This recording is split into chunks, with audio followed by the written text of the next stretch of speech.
Months ago, we received a call from the Humane Society investigators regarding a large Minnesota case. A breeder possessed no permits, was not compliant with county or state laws, and had 80 breeding animals in rows of small, filthy cages.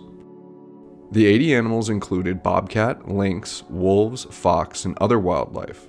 All would need permanent placement if a seizure ensued.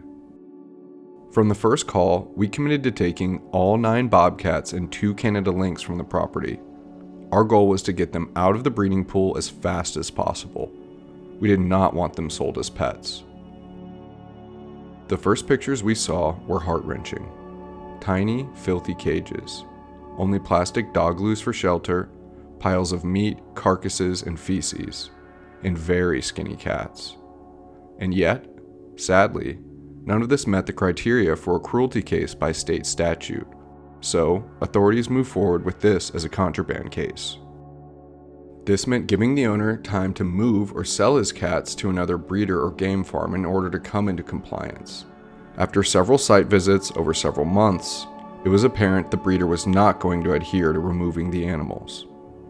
He finally agreed to civil surrender of some of his animals, but refused to give up the remainder of his bobcats or lynx because they had just become, quote, breeding age, unquote. The day of confiscation is a day our staff will always remember. The smell, the mess, the tiny cages filled with breeding animals, debris from feeding carcasses, and feces. A dog loo and a hand-ripped tarp was the only shelter. There were no platforms, toys, or enrichment of any kind. This was their horrible life.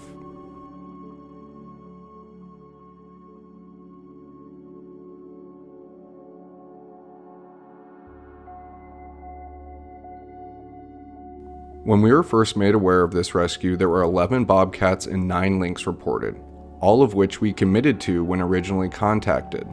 When we arrived, there were only 3 bobcats and 2 lynx left on the property. And though we wished all 11 bobcats and lynx were still on site on the day of seizure so we could bring them safely back to sanctuary, we were still able to save the 3 bobcats and 2 lynx and support the other animals going to good facilities. Our staff was able to quickly build temporary areas for these Minnesota cats. They have heated dens, platforms, and more, ensuring these cats enjoy the comfort they never had before. At this point, we've incurred the cost of intake exams, spays, neuters, and much-needed proper nutrition. The 2 lynx will remain TWS residents. We plan to place the bobcats in sanctuaries that have open habitats for them. If that can't be found due to the small cat crisis, they will remain at TWS. Your gift to these new rescues allows us to give them lifelong care, as well as helping those just like them yet to come to sanctuary. Please, consider making a gift for them today, and thank you. Are we purring?